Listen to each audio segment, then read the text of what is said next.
But here's the CNN coverage on the matter. Hamas official Gaza ceasefire deal with Israel is very close. We're going to look at the details of this, and then I'll talk with Christian on the subsequent TikTok ban, which is, in my honest opinion, a lot closer to this story than you would think. To a Hamas official, a ceasefire and hostage release deal in Gaza is, quote, very close, but sticking points remain. Talks are ongoing in Qatar. President Biden and Israeli Prime Minister Benjamin Netanyahu have been discussing the negotiations by phone. That happened on Sunday, their first publicly confirmed conversation since October. CNN's Jeremy Diamond live for us in Jerusalem this morning. Jeremy, what can you tell us about the state of these talks and why they seem to be accelerating here? Well, Casey, it's clear that these parties are nearing the final stages of negotiations for a comprehensive ceasefire and hostage deal, but the question still remains as to whether or not they will get this deal across the finish line. A Hamas official telling us that several sticking points still remain in these talks, including over a proposed Israeli buffer zone inside the Gaza Strip where Israeli troops would remain, and details concerning the release of Palestinian prisoners, among several other sticking points as well. But over the weekend, we did see some really concrete movement in the right direction towards a deal. First of all, with the Israeli Prime Minister agreeing to dispatch the Mossad director, David Barnea, who has led the Israeli negotiating team at key junctures in these talks in the past. He was only supposed to travel to Doha, Qatar, if indeed there had been significant progress. So that was the first point. We also saw President-elect Trump's incoming special envoy for the Middle East meeting with the Israeli Prime Minister, conveying very clearly not only the Biden administration's pressure to get a deal before January 20th, but the incoming Trump administration's position agreeing with exactly that, trying to get a deal before President-elect Trump is indeed inaugurated 1 week from today. And now we are seeing all of these parties kind of rowing in the same direction, trying to get a deal in Doha, Qatar, but that doesn't mean that a deal is assured. All of the sources that I have been speaking to today have made clear that while things are very, very close here, they simply cannot guarantee an outcome at this point. And part of that stems from uncertainty over whether or not Hamas and Israel will have the political will to get a deal across the table. And of course, here in Israel, there is this question of politics still being at play. The Israeli Prime Minister over the weekend meeting last night, in fact, with Bezalel Smotrich, that far-right finance minister who in the past has threatened to pull the rug out from underneath this coalition government if indeed the Israeli Prime Minister reaches out and agrees to a deal.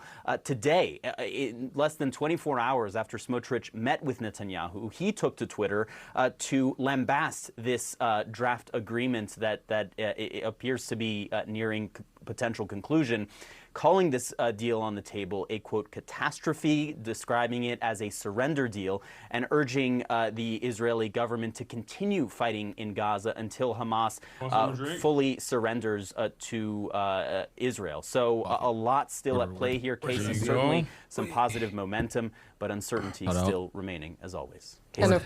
Ladies and gentlemen, boys, girls, and MBs, we got Christian Divine in the building. TikTok extraordinaire, friend to many friends of the show. This is our first time meeting. Actually, and it's a rather awkward introduction. I apologize. I was in the midst of trying to shovel my food in my daily eating hour, but glad to have you here. We're going to talk about a bunch of different things today, but so far, is this your first time in LA or no? Second time, but first full, I've been here a week. So, yeah. How do you like it so far? What happened? You just came in the worst possible moment you could have. The worst, I flew in and the plane wouldn't properly land because the fires were literally just starting. So no, this is the worst possible time to be here. But it's cool. It's things have been chill. All right. Well, Christian, for those who don't know, how would you describe yourself? What are your political leanings? Pretty far left leaning. I consider myself a socialist, super hard cut. Yeah, I just say straight up socialist. We're currently in the process of covering this breaking news story where Hamas is seemingly very close to an agreement with Israel, and it seems as though the Trump train is here. There's a lot of pressure that have been applied by the Trump administration through harsh words, and obviously, and I know you follow this stuff closely as well. You are familiar, as am I, as are many people in this community, that the only hurdle in the pathway towards finalizing a ceasefire agreement, a permanent ceasefire agreement, has never really been Hamas. No. It has never been Hamas whatsoever. Hamas has actually brought forth, I believe, more than 39 different ceasefire negotiations since October 10. Since October 10, 2023, not October 10th, 2024. Some of these agreements look... I mean, most of the agreements, including the one that was finalized and voted on voted by the UN at the General Assembly on, were direct Hamas proposals. Joe Biden famously presented it as an Israeli proposal. And yet, even though it was supposed to be an Israeli proposal, Israel was the party that refused to sign on to the proposal. Israel also continued killing numerous civilians, the tens of thousands.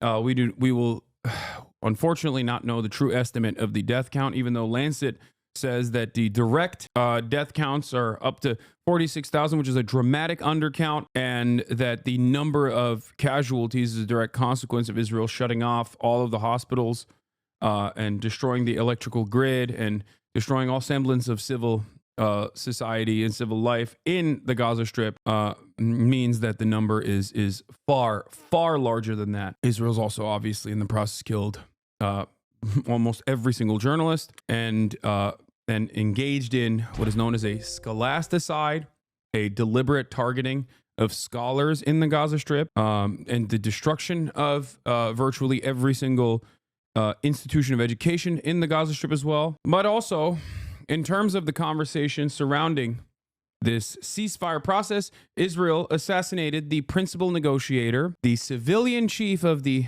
Hamas Politburo, Ismail Haniyeh, when he was visiting Tehran on Iranian soil. A double Monty, if you will, assassinating the principal negotiator who had never held a weapon.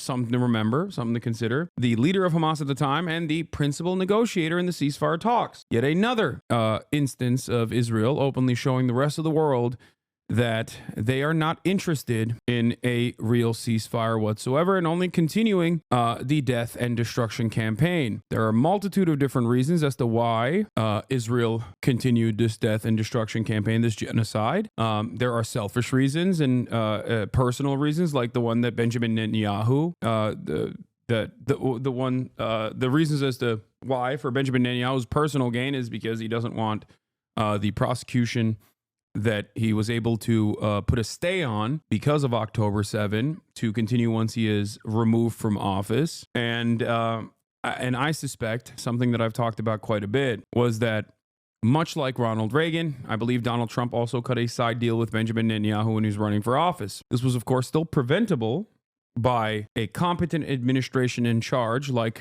the one that Joe Biden was not, that could have said, you're done. You're stopping this genocide immediately. And they could have done this at any given point, and yet they chose not to do so because of their grand design for the region before they gear up for the real enemy, the larger enemy, the more consequential enemy, China. Having said that, however, there is a ceasefire negotiation. I don't know if you read into this at all, if you're familiar with this. US ceasefire negotiation, no. Here's Jeremy Scahill saying, important to note that the Gaza ceasefire deal that may be reached soon is overwhelmingly consistent with the deal Hamas officially agreed to on July 2nd. Biden allowed Netanyahu to torch that deal and continue the genocide with a steady flow of U.S. weapons and political support. Here's one of the stories I wrote about in the Gaza ceasefire exchange of captives deal that could have been signed in the summer and how the U.S. facilitated Netanyahu's sabotage. The dominant U.S.-Israeli narrative is that it has been Hamas hindering or obstructing the ceasefire deal in Gaza, and that is an epic lie that Anthony Blinken has promoted more than anyone else on the planet. All right. Hasan, let the boy speak, Lamont. Okay, you're right. No. I'm chilling. I'm just here, dude. Yeah, I wanted to cover this stuff to the best of my ability first and foremost and give you guys a little bit of background, but that is the case. Also, here is Noga Tarnopolsky reporting, in case you were wondering, the Philadelphia Axis, which was a major point of contention that Benjamin Netanyahu utilized in the Netzarim corridor. Those are two specific lines that they wanted to cut through Gaza, the Philadelphia corridor being the southernmost point that connects the Gaza Strip with Egypt, that borders Egypt, and the Netzarim corridor that goes across the Gaza Strip, separating it in half. Those were points of contention that Benjamin Netanyahu added on to the ceasefire negotiation with the express purpose of continuing the bombing campaign and basically putting it in as a poison pill provision into the ceasefire negotiations. This reality was completely ignored by mainstream institutions in the United States of America. This reality was completely ignored by the State Department. They actually actively lied about Benjamin Netanyahu actively undermining the ceasefire talks. You know what this reality was? Who didn't ignore this reality? The hostage families in Israel. They openly penned letters to Israeli publications at the time, damning Benjamin Netanyahu to hell, openly stating him as the only pathway towards peace and a ceasefire negotiation and a way to finally permanently secure the well-being of the immediate family members that were being held hostage in Gaza. I'm not interviewing Christian right now. Shut the fuck up, okay? Shut up. I'm not doing that, okay? This is not an introduction. This is not an interview. I'm covering the news currently. We will get to that in a second. Would you have rather had me make Christian sit over there outside as I continue to explain the situation? Go ahead. Please chill out, y'all. That's all. The great achievement of the dramatic victory of which one said that anyone calling for Israel's withdrawal from it was a leftist traitor funded by the defeatist Americans. The IDF will withdraw 100% from the Philadelphia Axis in the phase 1 of this deal, according to Chaim Levinson of Channel 12, I guess. Or is he Channel 12 or is he Haaretz? I don't know. It's in Hebrew. This could have been avoided. The past 7 months of death and destruction did not need to exist. And yet it happened. I can't begin to explain how much I hate Biden in the midst of all of this. But here is Jacob Magid from Times of Israel. Trump's Middle East envoy Steve Witkoff held a tense meeting with Prime Minister Netanyahu on Saturday night, during which the former leaned hard on the Israeli premier to accept compromises necessary to secure a hostage deal by January 20th. Two officials familiar with the matter told Times of Israel. Witkoff's pressure on Netanyahu appears to have had an effect, with the two officials familiar with the negotiations saying that key gaps were filled in the talks over the weekend. Spokespeople for both offices didn't immediately respond to requests for comment. While Prime Minister long pushed for a temporary ceasefire that amounted to the first phase of the three-stage proposal Israel submitted in May, the deal being finalized is increasingly closer to the original offer, with clauses connecting the first phase with two others, making it harder for Israel to resume fighting. We have maintained this level of power and influence over Israel since day one. Day one. This could have happened on October 10, 2023. So just remember that when people say, oh, Biden was trying his very best. And remember every single person that lied in that process as well. Every single person in the media, or like the likes of Maddie Iglesias, No Opinion, all these like Twitter losers that kept repeating the position over and over again that Biden was trying his best. And you guys simply don't understand that Israel's a foreign ally. They're a sovereign state. They can get their weapons from elsewhere. That is a lie. Some people are stupid enough to believe that lie and repeat it. And many are openly lying to the American public. Anyway, do you have any input on this? Sorry. Okay, no, you're right. I think like all right, spit king. Yeah. I think, no, one of the funniest things to me, it's not funny, but like something that kept regularly happening was like a news report would drop and it would be like, Biden's really angry at Netanyahu today. Like he's so mad. He's going to do something this next week. And that's been like the entire like year and a half since then. So yeah. Now that Biden is also leaving office, a lot of these people are coming out of the woodwork to be like, oh, well, you know, Biden's legacy is forever tarnished by supporting this genocide. And it's like, dude, he was doing that for years. He was doing that for the past year. Like, what are you saying? You're chirping now that it's like, you know, now that it's in its closing stage? Well, I most definitely think that people dead ass believed it. Like they believed that like every time like it's like we are working on a deal and it's just Hamas that's stopping them, even though like every deal that was offered got shut down because like I think a lot of the Hamas deals just included like leaving, like the Israeli troops leaving, and that was like not something that Netanyahu was ever willing to do in the first place. No, the point is Netanyahu doesn't jump without America saying jump. This is why I kept reiterating this point over and over again, that like a lot of people, I think, misunderstand the dynamic between Israel and the United States of America. Some of that actually leans into anti-Semitic territories as well, where they're like, Israel has an outsized level of influence and control over American society and American public officials. And it's like, no, ultimately it is America that wants Israel to do this. And I think that's hard for a lot of people. Like, it's a hard pill for a lot of Americans to swallow, where they're like, why is this like tiny foreign ally of ours getting so much attention and so much power, it can't be that our leaders are using our tax dollars and our publicly funded research and our weapon systems to allow these atrocities to continue. And I think it's a little bit of American exceptionalism and a little bit of confusion coming from mainstream outlets that kind of muddy the waters between the dynamic between like America and Israel.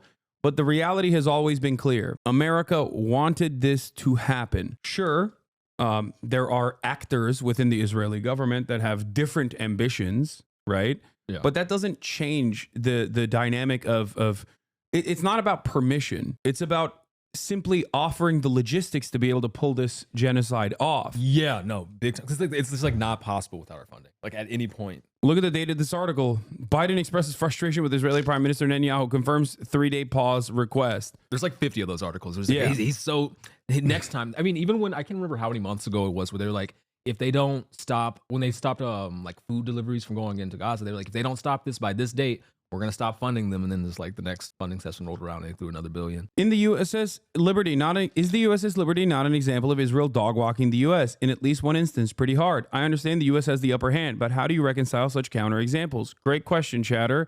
The answer is clear. Do you think that the American government cares about the well-being of American service members? If that was the case, why did they invade Iraq illegally, where 13,000 U.S. service members died? America does not care about its own service members. America doesn't care about its own citizens. You don't have health care. How do you reconcile that reality? America does not and has never given a shit about even its own civilian population that it's supposed to protect and serve. And it certainly doesn't care about its service members either.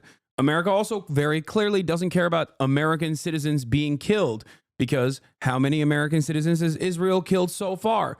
Remember when Biden said, we are going, not a single every American's life is safe. Every American's life is of the utmost importance to us. He said that, and then Israel killed a bunch of American citizens in broad daylight, sometimes assassinating them with sniper rifles in the West Bank, not even in Gaza. Many instances in the West Bank, as a matter of fact. Biden didn't say a single damn thing about that. He didn't even punish Israel for those crimes either. So the USS Liberty is yet another example that proves the argument that I have, which is that, one, America doesn't care about its own citizens, and certainly not about the lives of people living in the global South in general. But America also will let Israel do whatever it wants, because ultimately Israel is incredibly valuable to the grand designs that America has in this resource-rich region. That's it. International pressure seemingly has also failed spectacularly. International organs of justice have failed to enforce some semblance of the international rule-based order that the United States was tasked with maintaining, which is a laughable notion, but I think it's more apparent now than ever before that no one ever cared about that. Is it still really that valuable, even after all this insane shit? Yes, because at its core, Westerners do not trust the volatile region to be in the hands of Muslim Arabs. They can cut security cooperation agreements. They can treat Egypt and Saudi Arabia and the other Gulf states as, partners in their crimes, but they do not have the same level of trust that they do for Israel. Israel is seen as the only extension of Western empire in the region, far beyond the potentially volatile Arab nations that could have their own version of a coup d'etat. Egypt comes to mind, or even Saudi Arabia sometimes chooses not to play ball with Western powers at the end of the day. Look at OPEC Plus in the aftermath of Russia's invasion of Ukraine. This does not mean that the leadership of the Gulf nations and all of the other Arab security partners in the region are not also playing a very important role in this process of defending Israel and of continuing and maintaining Israel's genocide. They certainly do. I'm just simply telling you what America's opinion is and what the Western powers' opinions have always been. These guys are, at the end of the day, somewhat unreliable allies. And not because the leadership doesn't, defend American interest all the time, but because the population, unironically, is not a fan of Israel.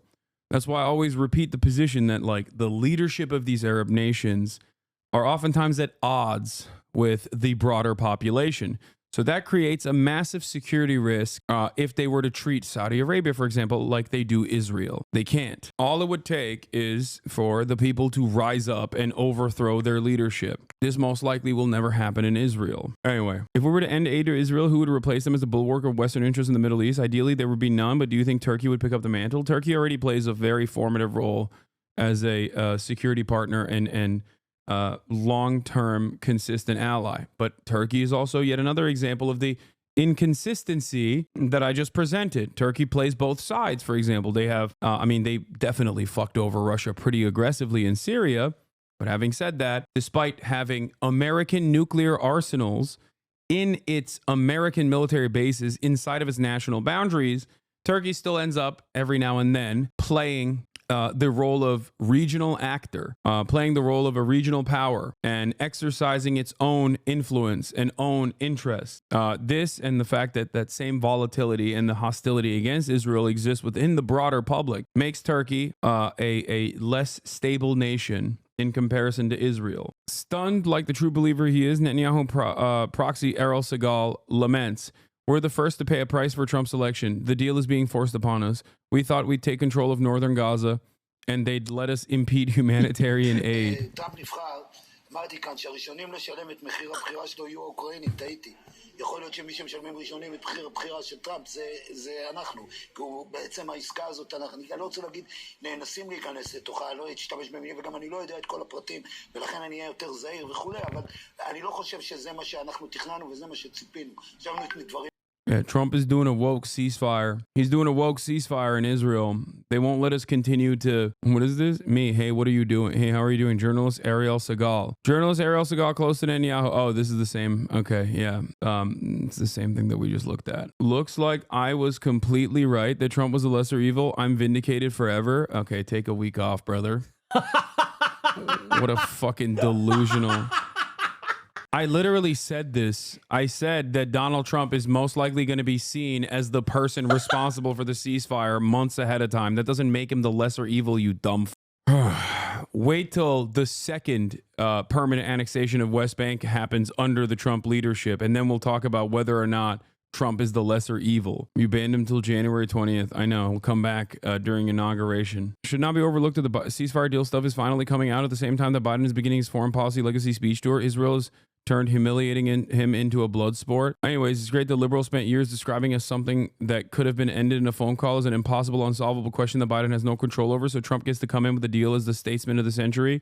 It sucks that Biden is so moronic that you can't give anyone credit for getting one over on him, because otherwise the way they turned the war into a milestone for his party and ended it to give Trump a win would look really sleek. I think it's insane that there were so many stupid morons in positions of power that kept reiterating this idea that like, oh, it's just all out of Biden's hands. Of course, Biden will try to take a victory lap, but there are not a lot of victories in sight. I would say that this is Max Boot, by the way. Foreign policy has been kind of a unsatisfying, middle of the road muddle, where he has basically alienated pretty much everybody when it comes to both aid to Ukraine and aid to Israel, which have been the two big issues.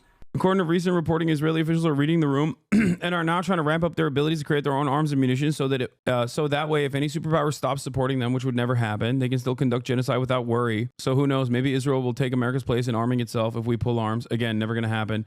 One, we're never going to pull arms. And two, Israel is not going to be able to maintain the same level of upkeep that the United States of America has. Russia can't even keep up with its own military ambitions and military goals that they had to rely on North Korea for additional, both additional units and also artillery shells.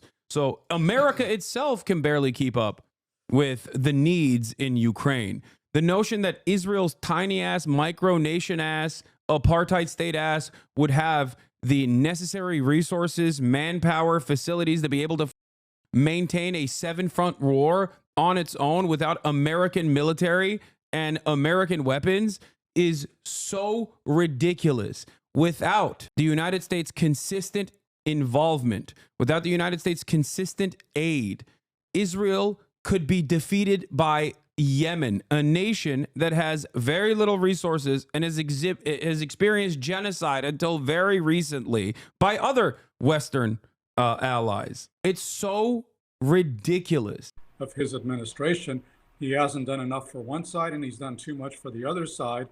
But he's kind of tried to, find this middle of the road path, which, may be the least dangerous path we can take. Even Ultrahawk Max Boot thinks Biden has done too much aid to Israel. Yeah, but let's get back to the ceasefire negotiations. Of course, looming over all of it, the inauguration of President-elect Donald Trump set for a week from today. Jeremy Diamond, thanks very much for that report. President Biden will deliver what is expected to be his final foreign policy speech as president. A senior administration official says the president will argue he is giving President-elect Donald Trump a stronger hand than he inherited. With us now is Principal Deputy National Security Advisor John Feiner. John, thanks so much for being with us. Before I get to the speech, I do want to ask you about the negotiations for a hostage and ceasefire deal between Israel and Hamas. There are officials with Hamas saying they're close. So what's the status this morning? So while this has fallen out of the headlines a bit, the United States has remained deeply engaged in trying to seek a deal that would... By the way, Christian, feel free to chime in whenever you feel like it. I don't want to... No, you're good. I'm Gucci. I'm chilling. I feel like I'm just talking too much, you know? No, dude, it's your show. First and foremost, bring the hostages home, but also halt the fighting, enable a massive influx of humanitarian assistance to Gaza. We have been focused on that deal for months, including day in, day out in recent weeks. There has been significant progress made. I am not going to sit here and make predictions. This has been a long time coming. We think a deal has been on the table that the parties should be able to agree to for quite some time. Hamas, up till now, has been resistant and reluctant to actually take that deal. Okay. Some of the gaps have narrowed, and we very much hope that this does come together, and we're going to stay on. I like that they still maintain the position that Hamas has been reluctant to take this deal, like, over and over again, when it serves no purpose at this point. It's just like, but they will keep lying this way. And the reason why I think it's important to recognize why they keep lying this way, the reason why I think it's like instructive to understand why they keep lying this way, is I hope this serves an educational purpose in you recognizing how previous so-called peace process negotiations have worked out and how they've been discussed in American media at the time. If the American State Department lies right now directly in front of your eyes all the time, relentlessly, about Hamas being the spoiler to this deal, then don't you think maybe Bill Clinton was also lying back in the day? Don't you think maybe that every single time? It's just so strange that it was always the Palestinian envoys that were playing the role of spoilers over and over again and not actually showcasing their willingness to take on incredibly unreasonable demands being made by Israel as the so-called peace process turned into additional land grabs for Israel as they kept pushing.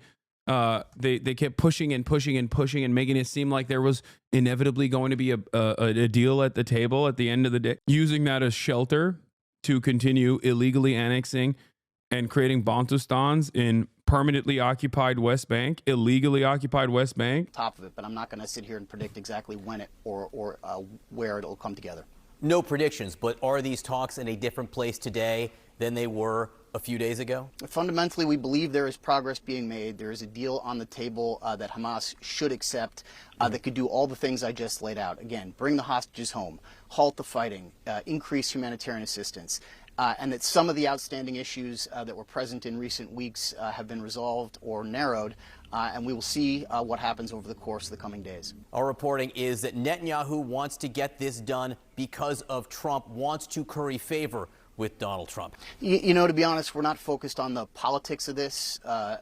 We are actually gratified by the fact that everybody who is speaking out on this topic is saying that they want a deal in the near term. Fundamentally, that's our position, and that's a good thing. We believe the sooner that this could happen, the better, first and foremost, because these hostages have been in a situation of just extreme peril now for well over a year. Because you know how, like, in the first month, like in October, they were just like blind striking places. Yeah. I just get. It's like been a year of just like consistently lying about this being about the hostage. It's like wild frustrating that they can still just like. You don't understand, Christian. The best way to save the hostages is by killing them. Oh my god. With American munitions and American targeting capabilities. That's just the That's perhaps the best way and only way to save these hostages. And it's overdue for them to come home and be reunited with their families. It is overdue for the fighting in Gaza to be halted, and the people there who are facing just an egregious humanitarian situation to get more relief. This has been our position for quite some time, and we are not focused on exactly who or why this may be coming together. We just want to make sure. I don't already predicted this would happen. I need to buy lotto tickets. I mean, I said it too. Come on now. You can see it from a mile away, and you don't even need to look at, you don't need to see the future to be able to understand that this was happening. You just need to look at the past.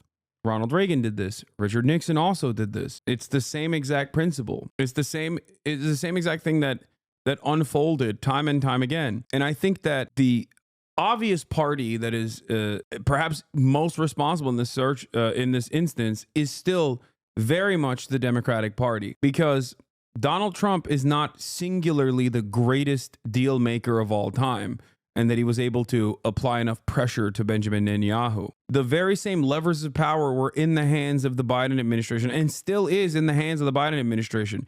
He could have simply just pulled Israel back at any point with something as simple as a phone call, and he refused to do so. That's it. This wasn't a conversation happening with a foreign adversary. This was a conversation happening with a state that relies on permanent American security assurances and weapons transfers to conduct its genocide. Come together if we can bring that about.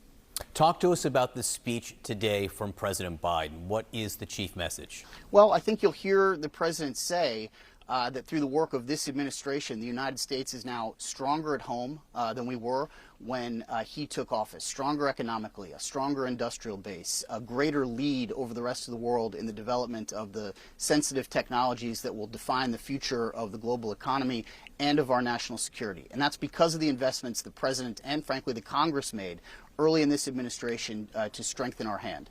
Second, he will say that we inherited, in addition to a flagging economy, relationships around the world that were in tatters, and that we went about not only repairing those relationships, but enhancing them to historic levels, particularly in strategically consequential parts of the world like the Indo-Pacific and like Europe. And so when these crises came that get all of the attention in foreign affairs, obviously the Russian invasion of Ukraine, which was unconscionable, the Hamas. Dude, we're talking about a genocide. If you keep asking me about clown girls and getting Christian to talk about clown girls, I'm going to permanently ban you. I'll ban you for a week, okay? But you're going to get permit if you keep it up. Hamas attack on Israel was outrageous. The United States was able, with our partners and allies, to address those crises from a position of much greater strength. And as a result, our adversaries in those crises, the Russians and the Iranians first and foremost, are on the back foot and weaker than they were when this president took office.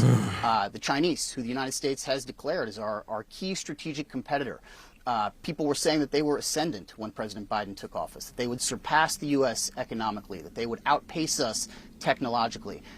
Nobody is saying those things with the same degree of confidence anymore, if they're saying them at all, in part because of the performance of this administration led by the president. And so we believe that he is leaving a very strong hand, as you say, to our successors, a strong hand in Europe, a strong hand in the Indo-Pacific, a strong hand in the Middle East, and it will be up to them to take that work forward. One of the things you mentioned was NATO, a stronger NATO. Thank God. Thank God. He did AUKUS. He did NATO. He did NATO! He did it. He did it, Jack. Things are so much better overall. Meanwhile, we're talking about a stronger NATO, and virtually all of our European allies are in the throes of straightforward fascist mobilization, just like we did to ourselves, to be fair. I'm glad that we did NATO so that the longstanding security commitments that America and its Western European allies especially have with one another can be directly given to a formerly nascent fascist mobilization. It's great. All of the might of empire in the hands of, fascism. But to be fair, if you look at the history of NATO, that is in line with why NATO was created and how NATO was how NATO continuously expanded anyway. So what are you hearing from your counterparts in Europe about how they feel the U.S. commitment will be to NATO in the months ahead? Well, I'll let them speak for their own predictions, their own relationships. But I think one of the things that is undeniable is that when this administration took office, if you had asked analysts, experts on NATO, if there is a major security crisis in Europe, how well is the alliance likely to hold together? Will it end up more divided or strengthened and unified as a result of? Another prediction I made, if you guys recall, was that I don't think Trump is going to undermine NATO. I don't think Trump is going to undermine NATO because NATO is not there to protect the world. NATO is there to have unlimited weapons contracts. Okay, NATO is there to serve the interests of the military-industrial complex, which is precisely the reason why I don't believe that Donald Trump is going to disrupt NATO or undermine NATO. It's far too valuable. That crisis, I think you would have had predictions all over the map.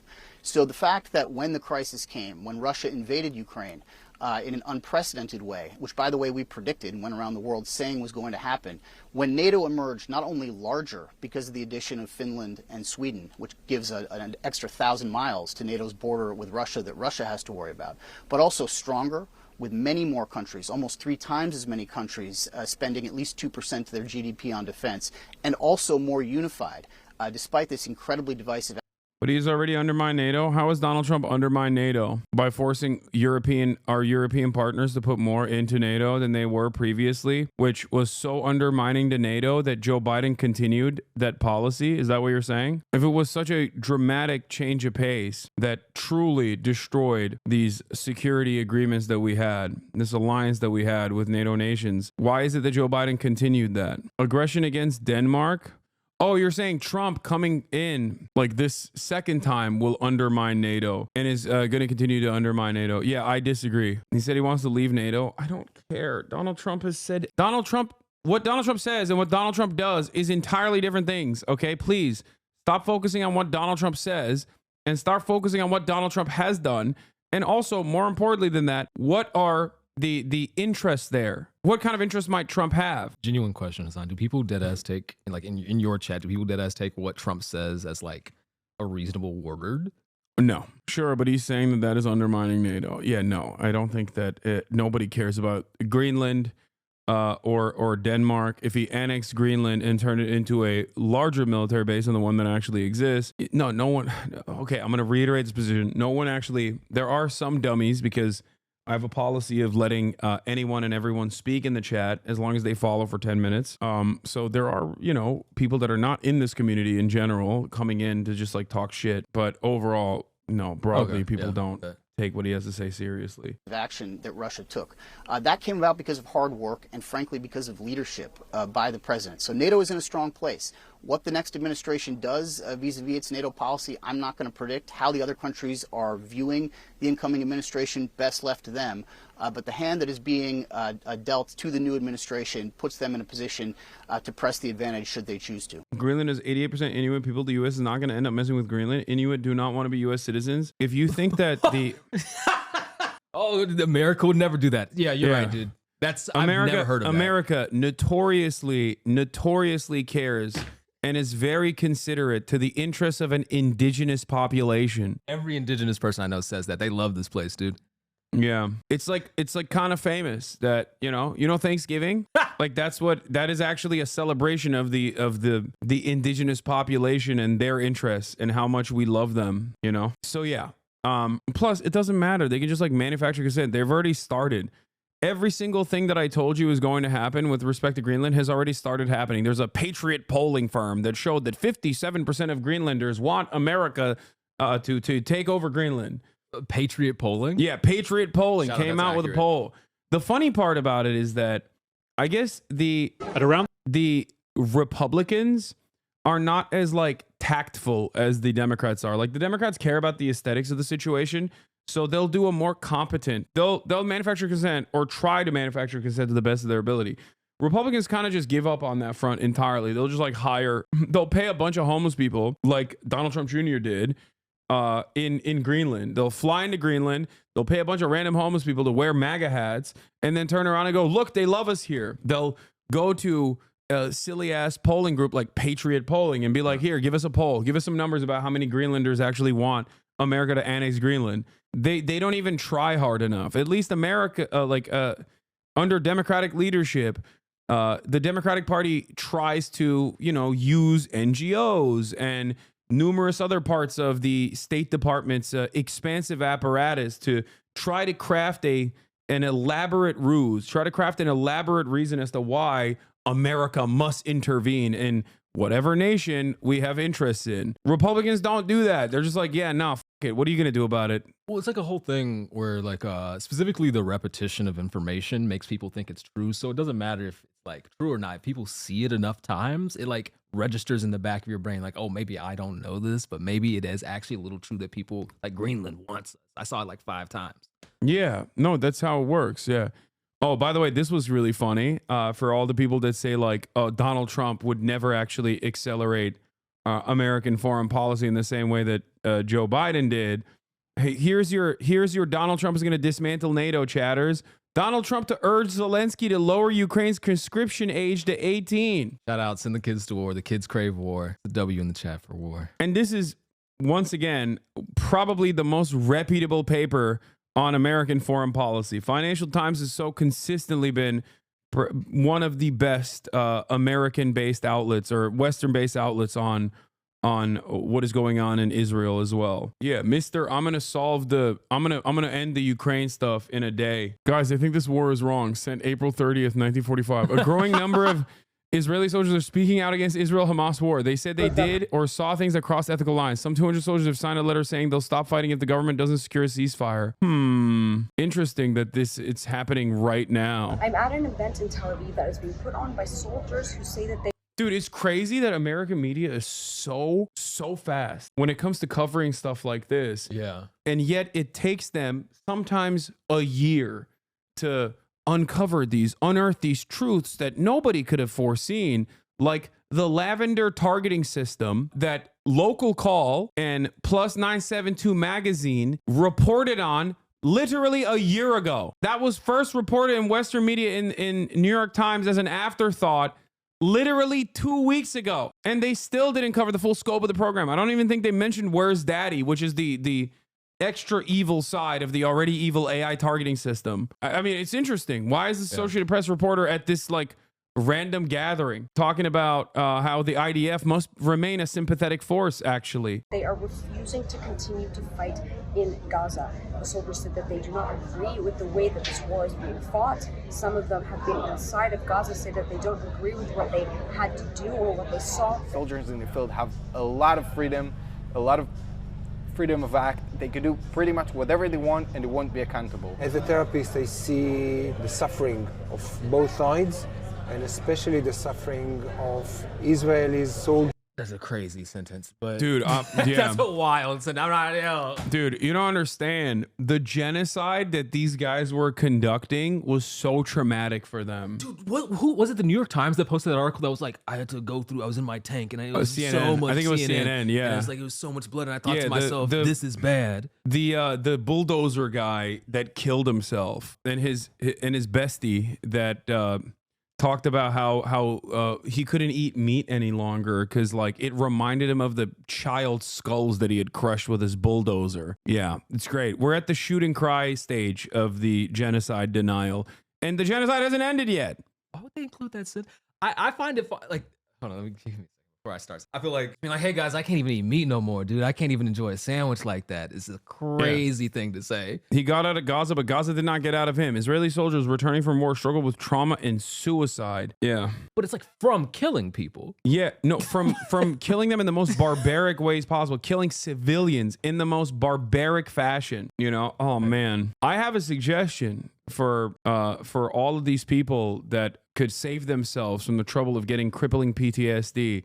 It's called Don't Do a Genocide, okay? It's super easy. It's called Don't Do It. Don't murder children. Don't blow up entire city blocks and then post it on TikTok, which is ironically now the modus operandi of the IDF as well. Only a year, almost a year and a half after they started conducting their genocidal affairs, did the Israeli government turn around and say, hey, you guys probably should stop posting this stuff on Instagram. It's making us look really bad. Channel 12 reporting, bereaved families gathered tonight to protest against the deal that includes a ceasefire. During the event, they received the news of the fall of the 5 Nahal fighters and stood for a minute of silence in their memory. 5? Oh my Lord, dude.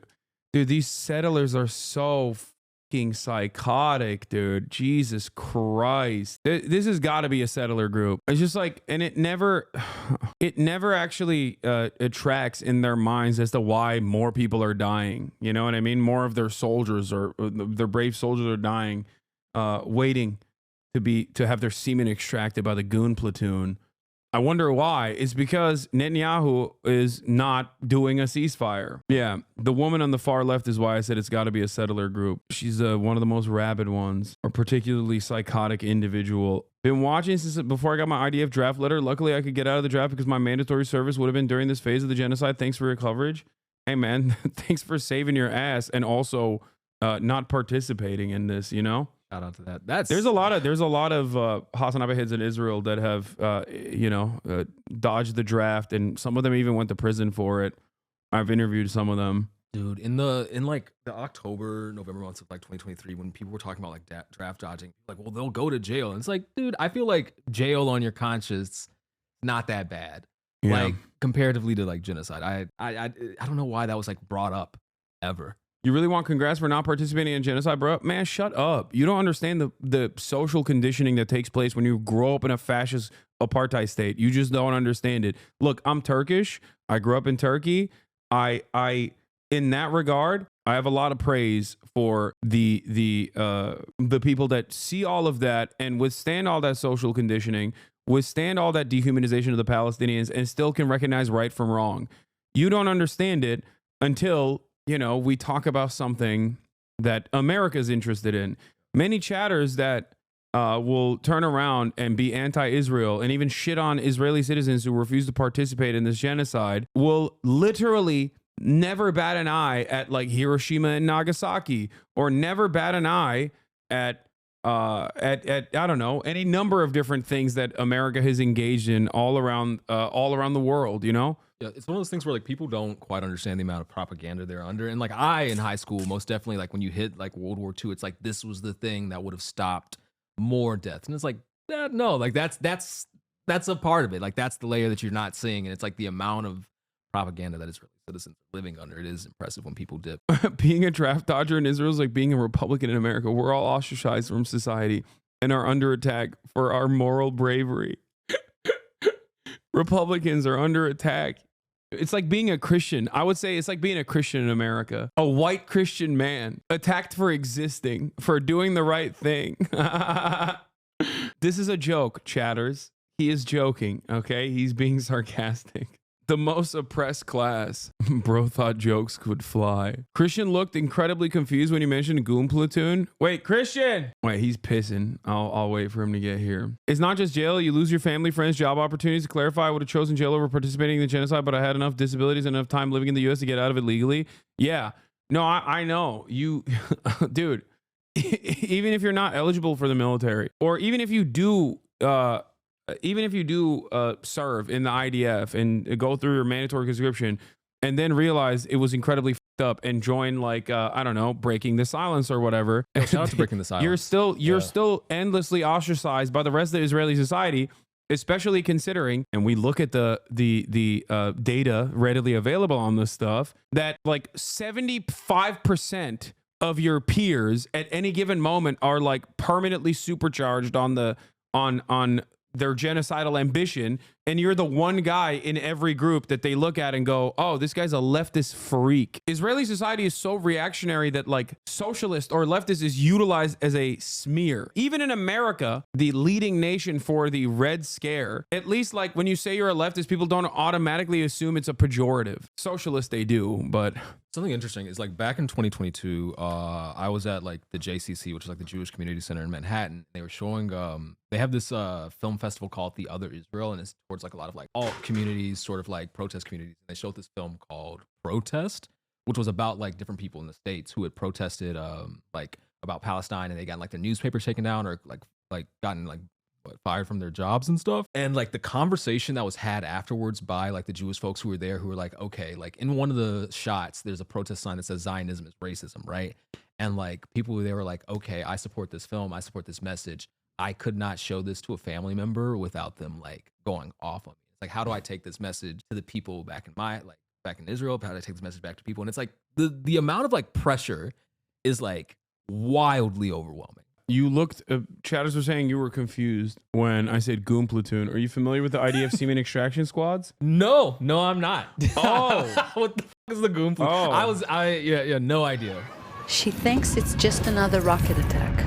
But I just want to give you some clarification on what this is. This was not a meme. This is released by the Israeli government's own YouTube channel. Okay. gripping fear prickles through Shiley's entire body, and it's outside their bedroom window.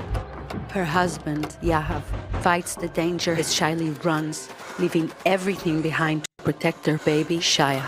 She hides from the terrorists hunting her for 27 hours, terrified, praying that the love of her life will survive. She clings to hope that she won't need to raise their newborn alone.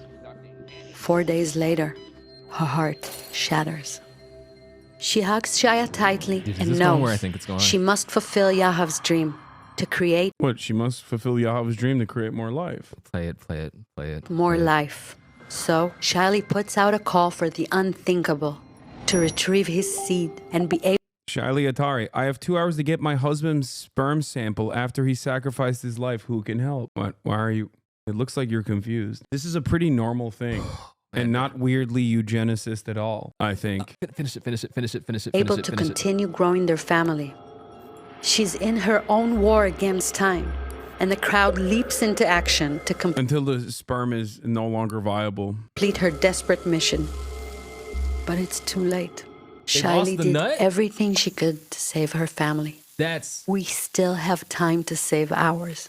So when someone first approached me with this, I was like, "You're being anti-Semitic, right? Like you're just making this up. Like there's no way IDF soldiers have like a dead man switch where they just send in an extraction team and milk a dead IDF soldier." And it turns out, no, there is one actually. Here's the BBC reporting on it. The Israelis who want grandchildren from their dead son's sperm. Increasing numbers of bereaved parents in Israel are asking for sperm from the bodies of their sons, many of them soldiers, to be extracted and frozen. Some rules on the procedure have been relaxed in the wake of the October 7 attacks, but families are angry and frustrated about the lengthy legal processes they face. dude. What? What? Okay, all right. Look, sorry. Give me a second. You want to ethnostate that bad? You don't understand. Let's go back to the Israeli soldiers that no longer want to do genocide. Soldiers and civilians that experiencing trauma after trauma after trauma with no end near. Some people say that there were too many strikes on too many innocent civilians. Now, some people say that this is just a drop in the bucket and that this movement is fairly insignificant. The soldiers say that they're hoping this movement is going to put pressure on the government to have a ceasefire.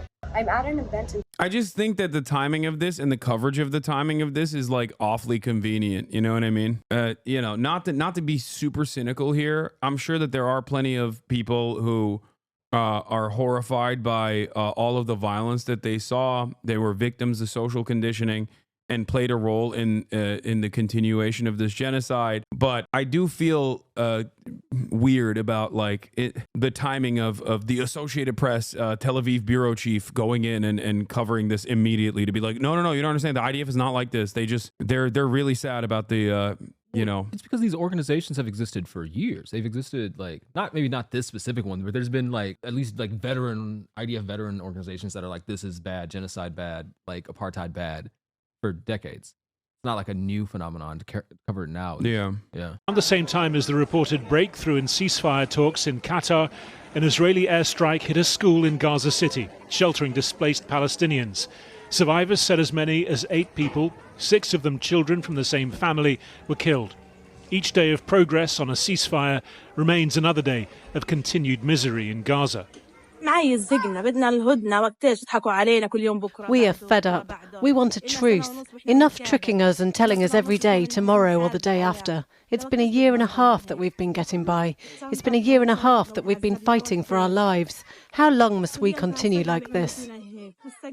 Today's messaging, though, from both sides did seem different, still qualified, but less so than what's come before.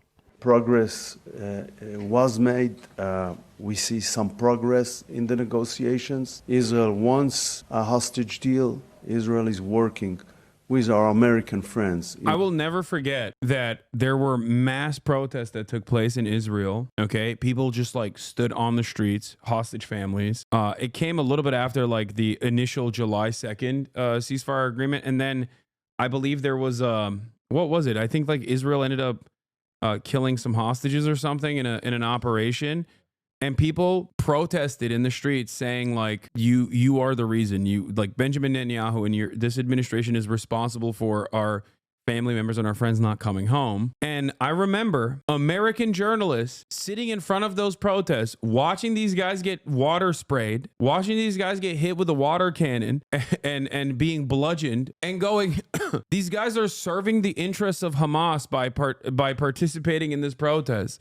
Jesus and I was Christ. like, bro, you're not like, the thing that I don't understand is like, you're not like a Likudnik. You're not a Bibist. You're not a Benjamin Netanyahu fan. You're not Israeli. Like, why are you saying this? You're an American newscaster and you're sitting in front of like this mass mobilization of Israeli voters protesting against their own government, openly recognizing who's at fault. And these dudes, and as an American, you're just there being like, and you know what? These guys are unironically serving the interests of Hamas by trying to put an end to this just war. It's crazy. Oh, dude, every time that I forget that Israel calls itself the most moral army in the world, I fucking lose it. I never forget that because I always think that. I'm always thinking it's the most moral army. Only democracy in the Middle East. I remember, I can't, this was like pre-October 7th that I was getting comments from people being like, you don't understand, Christian, like the IDF kills 99% terrorists. And I was like, wow, that was most, like, I was like, and this damn. is coming from like Americans. And That's so I'm like, man, they're so good. Yeah. It's so strange that, you know, everyone else is always lying. They're always like Israel always is the party that is trying to get out of this in the most moral ways possible. It's crazy. It's crazy. Shocking, really. They use Palestinian Health Ministry numbers and then they just turn around and say, oh, everyone that was killed, baby or not, is a terrorist. In order to achieve a hostage deal, and soon we will know whether the other side wants the same thing. On that question, Arabic language news sites are reporting that Hamas has no issues with the text as presented. Israeli government sources quoted as saying no official Hamas response has yet been delivered. If you missed it, the dude on screen is Gideon Zar, who was in the opposition a few months ago and joined the government to get the foreign minister position after Katz got the defense ministry. Remember, Golan is unemployed now. A few days ago, right-leaning Knesset minister from Yesh Atid broke off from Lapid to start his own party, more sympathetic to Likud. Lovely opposition. No, the Israeli opposition is such a joke. It's so funny. I will never forget. What's the centrist guy with the good hair coming out and saying that the International Criminal Court was corrupt and anti-Semitic. Oh yeah, Yair Lapid. It was Yair Lapid, right? Yair Lapid initially coming out and being like, one, we have to pummel Lebanon further, and two, the International Criminal Court is an anti-Semitic institution. Jesus Christ. Yeah, that's the opposition. That's the opposition in Israel to Benjamin Netanyahu. It would be the first such agreement since the week-long truce in November I will never forget this guy, followed by what's his name? No, I said I will never forget what he said. 2023. As reported, the deal follows the broad contours of what's been on the table for months. A first phase in which female, sick and elderly hostages are exchanged for Palestinian prisoners. A second phase in which the rest of the hostages and hundreds more prisoners are released, along with a major withdrawal of Israeli troops from the Strip. This new momentum coming in the days before the inauguration of Donald Trump. If those hostages aren't back, I don't. This is my favorite new guy, by the way. Okay, what do you think his background is? So this is the Middle East envoy. This is a Middle East envoy appointed by Trump. Yeah, like he's the one who he's like Trump in the room, basically. He is supposed to be representing Trump's interests. Dude, I'm saying he owned a mattress king. No, real estate developer. Real estate developer? Okay, that makes sense. Real estate developer who golfs at Mar-a-Lago. Donald Trump literally was like, what are you? You Jewish, right? You understand business. Go deal with your people. He literally, which is, of course, once again, going back to the same thing that I mentioned before with like the aesthetics, right? Like Trump doesn't give a shit about anything. He's just like, yeah, whatever, go deal with them. Okay. They're going to stop when I tell them to anyway. I already talked to Netanyahu. But with Biden, who's Biden's envoy? Amos Hochstein. And what's the other guy's name? Brett McGurk or whatever. Like Amos is literally an IDF guy. Like he served in the IDF. How can you sit there and be like, no, this guy's definitely going to manage this conflict with the importance that it deserves. He's going to be very peaceful about it. When there's reporting coming out of the administration where apparently they were openly saying like, no, go bomb Lebanon. It's great. We're giving you the go ahead. It's crazy. I don't want to hurt your negotiation. If they're not back by the time I get into office, all hell will break out in the Middle East. The man on the right, Steve Witkoff, will be Trump's Middle East envoy. He's already been central to these talks, a rare instance of cooperation between the outgoing and incoming US administrations. For Israel's Prime Minister, there are risks to his coalition government. His far-right Finance Minister Bezalel Smotrich today calling the emerging deal catastrophic. But he himself was assailed by hostage families during a committee meeting on compensation for victims of Hamas's October the 7th attacks. I got old Coca-Cola that I haven't drank since the BDS. Where is your shame? You murdered our girl, and you sit here and calculate prices? Where is your shame? Today, Israel's military confirmed 5 soldiers had been killed in combat in Gaza's north. For months, the army has been briefing about the diminishing returns of continuing the war. Surprisingly good. A war which Gaza's civil defense agency says killed more than 50 Palestinians today. If there is to be a ceasefire within days, each one of those days will contain more scenes like this.